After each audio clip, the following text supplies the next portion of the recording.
Hey everybody, Brant here with Nutrition First Coaching, and in today's Whiteboard Wednesday video, we're going to talk about motivation.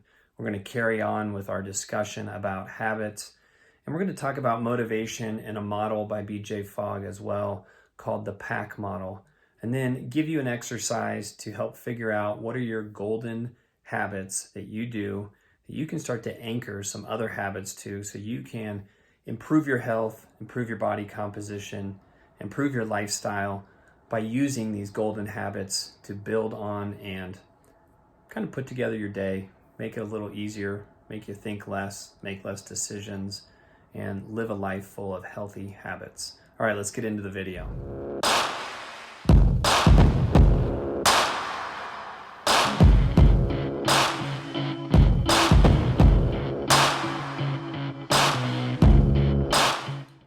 So let's talk about motivation in regards to our daily habits.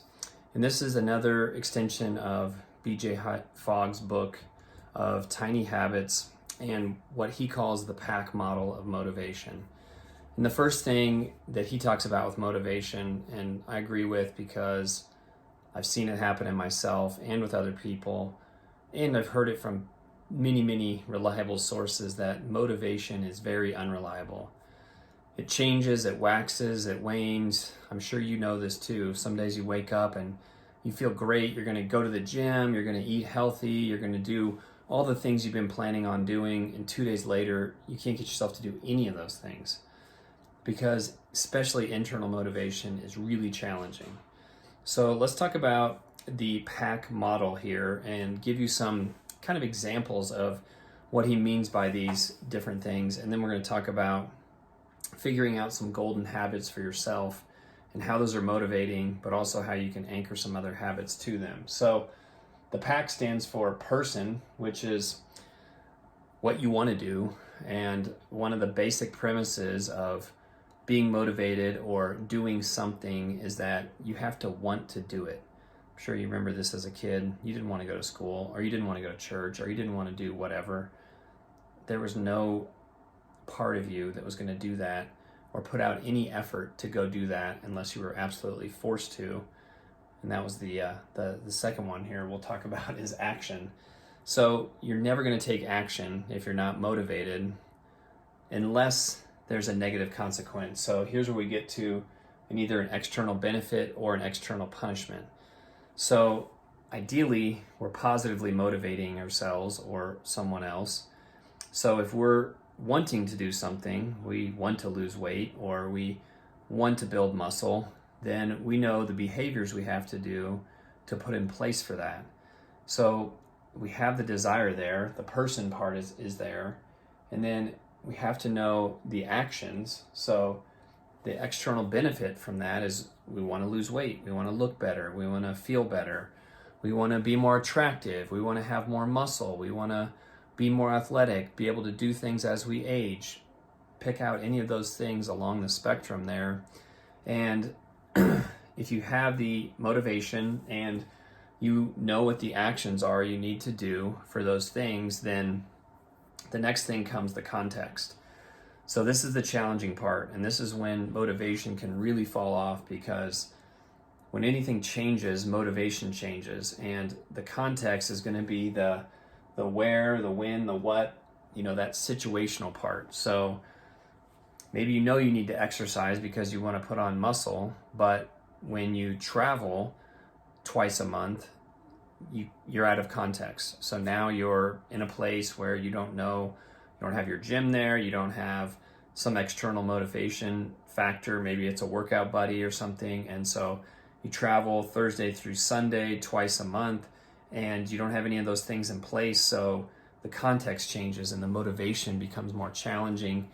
You may still want to do it, but you're not above that action line of the external benefit exceeding the context change, so the motivation is really challenging for you. That's one simple example. I'm sure you can think of things where when you're at something or when you're doing something else, you don't want to stop to do the healthy thing you're supposed to do. You're watching a show on Netflix and you think, okay, if I want to eat healthier, if I want to lose weight, I need to prep some foods. So I need to do that now, but in this moment, I want to keep watching Netflix, and it's Sunday afternoon or evening, so you just keep watching Netflix and you don't do that thing. So the context was overwhelming to the motivation that you had for wanting the thing and even knowing the external benefit, but the context overwhelmed that. So you can kind of plug that into any scenario. I mean, it's just really thinking about how these things can go wrong, or flipping those to the opposite end of the spectrum, and how you can make these things work for you. You know, we talked about in the last video, if you make something easy to do, and it's not only easy, but it's fun, and it's got those two factors in it, now it's going to be above that line, and it's going to be motivating, because you're going to be like, oh, this is fun, this is easy to do. Now it becomes part of your habit and routine, and then you can kind of push towards getting that overall benefit from it.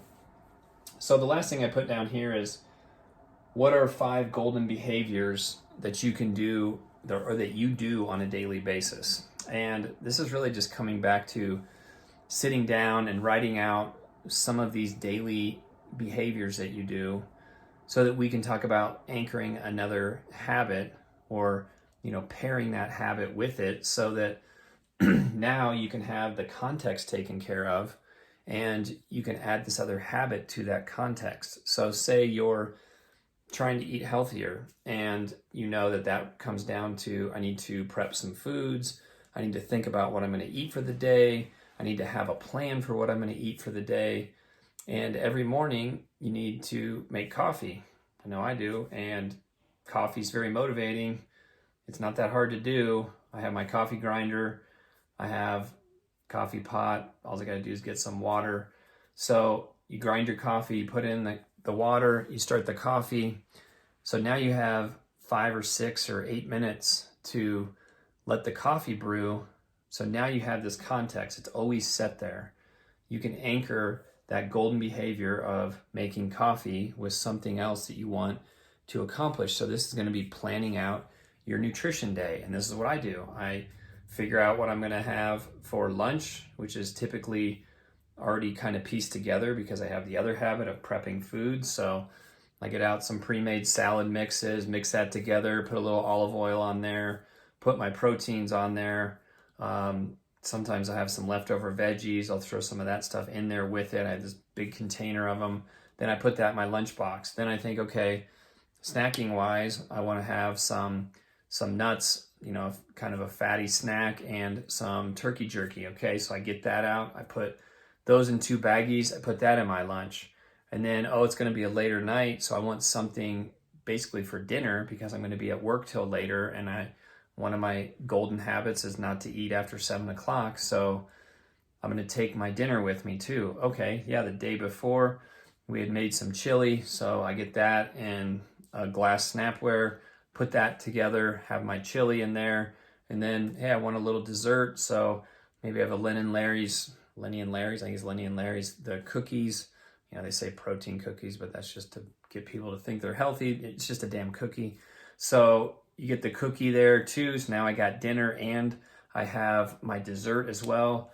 I put all that into my lunchbox. Oh, look, the coffee's done brewing.